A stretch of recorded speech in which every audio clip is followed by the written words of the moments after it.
Hi, I am Dee from Pixel Quilts, and I'm here today to show you how you can create your very own pixel quilt of a flower with Missouri Star.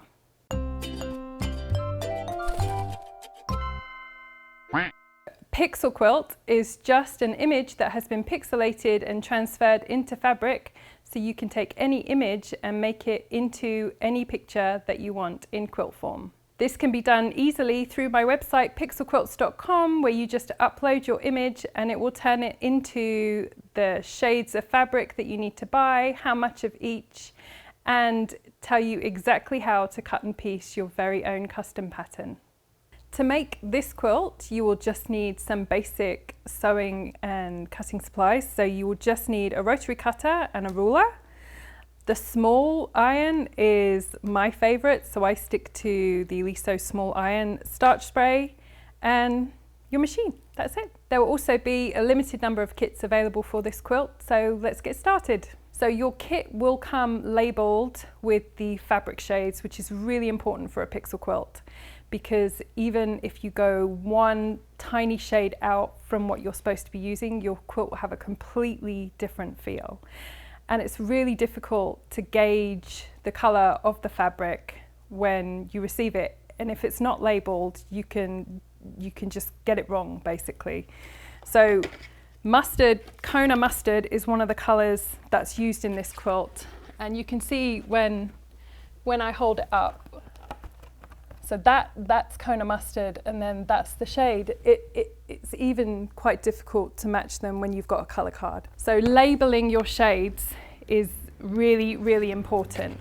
And I will say, as soon as you start cutting your shades, make sure you've got something like a Post-it or something to write not only the corresponding letter for the pattern, but also the shade of fabric. And that way, it will just keep you on track and you won't get confused with the colors. So every pixel quilt that I write a pattern for is broken down into individual blocks. So I think this helps to kind of demystify the process, and it makes it a lot easier. You can finally see that it's really not as difficult as you think it may be.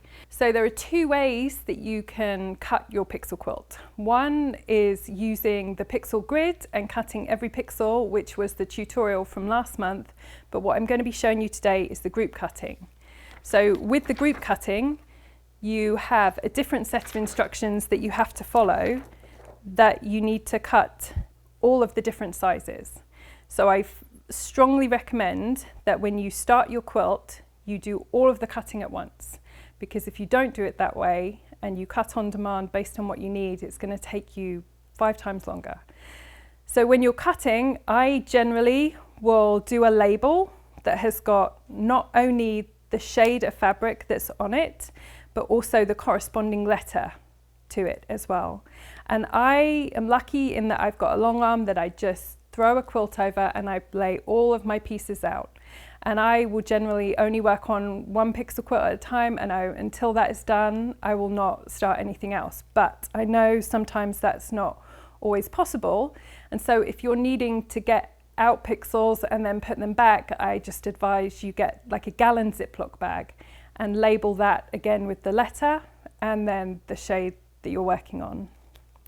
So once you've done all of your cutting, basically the quilt is broken down into 108 blocks. Each row, there's 12 rows, and each row contains nine blocks that you're going to be putting together. So each page represents one row of your pixel quilt. And so you just work through row by row, putting your quilt together and adding them all together. Now, one tip I will tell you is that I always attach the pieces to the corresponding next piece, because that always then keeps me in place of exactly where I am and exactly where I'm working from. And then once I've done a row, I will always attach that to the top row as well. And that's just helpful in kind of keeping track of exactly what it is you're working on. Another thing that I always do, which I think makes this process go a lot faster, is I will get 9 boards or 9 folders, and I will pick up the pieces for each block and I will lay them on that, and then I will pick up the piece for the next block and I will lay them on that. So I know that when I go and sit and sew, I've got 9 blocks that I can sew through, and that I will have a good few hours of sewing to do. So let me show you how I put together one block just to make it super easy. When you look at the pattern and you're getting your pieces for that block, I'm always thinking about how this is going to be pieced. So I will look at the block and I'm always looking for sub blocks, and that's just different areas that will go together and sew together easily so that you can sew the whole thing together. So for this row, I know that I've got to sew these 3 together before I can attach it to that and that. And this little section, I know I've got to sew these 2 pieces together before I can sew it to this, and then that will finish it. And that is basically the process that you go through for every block. Some blocks will be super easy because some are just one colour, and other blocks will be a little more complex. So, but I can tell you, when you first start doing this, it can seem a bit overwhelming to constantly be thinking about, well, where am I going to group, which pieces am I going to group together, and soon you won't even think about it. You'll just do it, and it just comes naturally. So when you lay everything out, sometimes it can seem a little confusing because clearly these pieces look like they're going to be an awful lot bigger and not going to be able to match this. But that's actually the magic of pixel quilts, is that the seam allowances are all taken care of, and you'll know how well you've sewn it based on how well it fits together. So we're going to sew this one together now to give you an idea.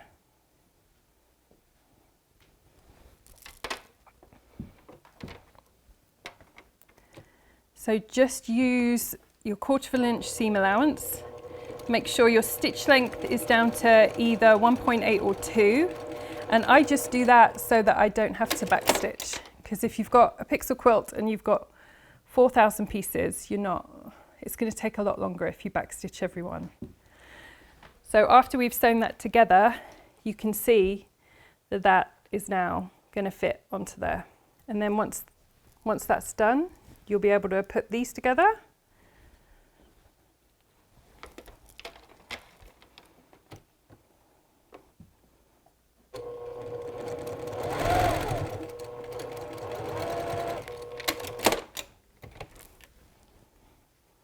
And then that will fit to the next piece.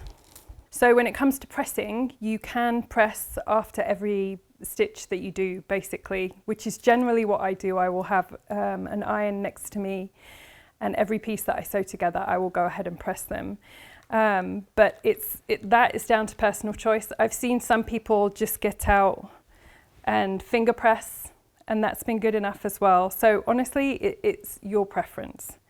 But you'll see the pattern will naturally guide you as to which pieces you have to do first, because you will have to do them in order to fit to the next row. So I'll go sew this one.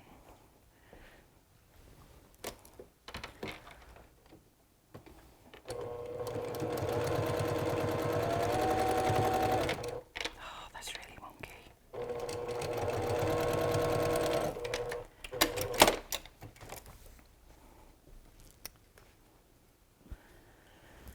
So there's also this idea that because you're working on a pixel quilt, that everything has to be completely perfect. And I will say that is not the case. Quite often, if you get a tiny amount of wonkiness in your block, that's not going to affect the overall look and feel of the quilt, because generally it's the overall visual impact of the quilt.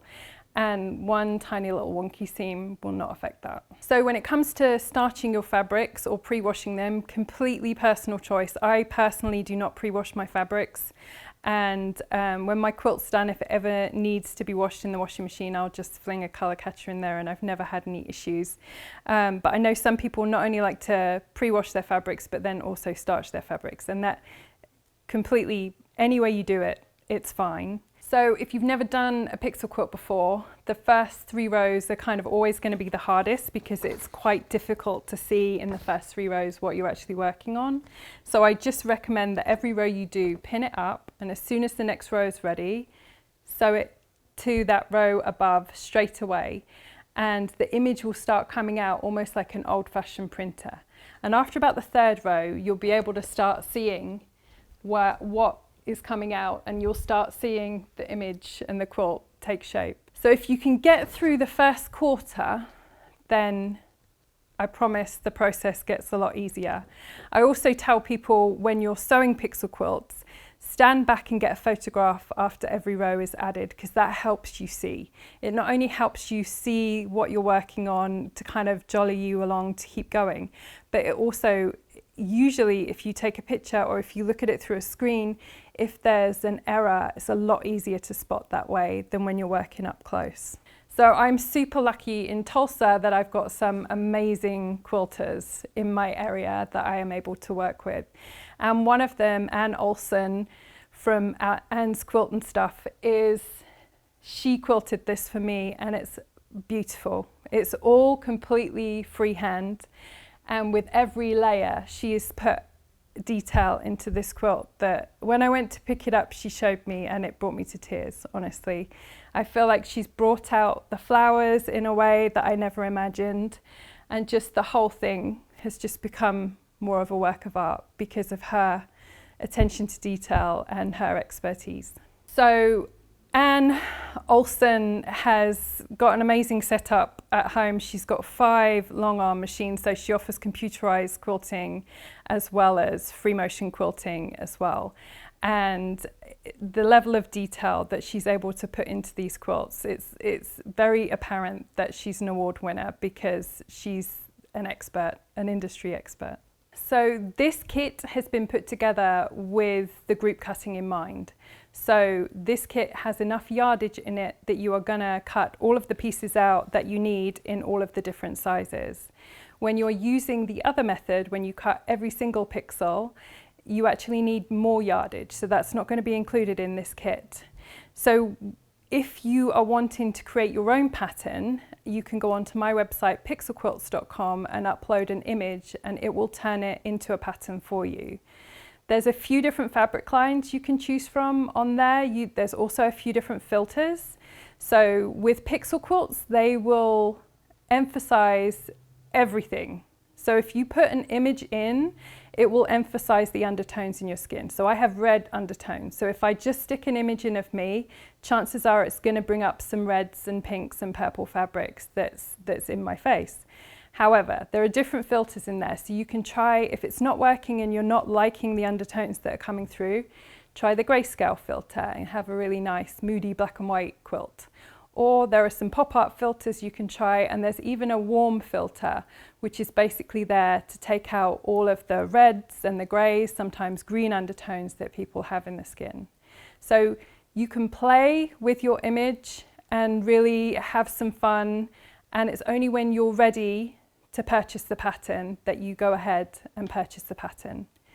When you get the pattern, it will come with a breakdown of the number of fabrics you need to buy.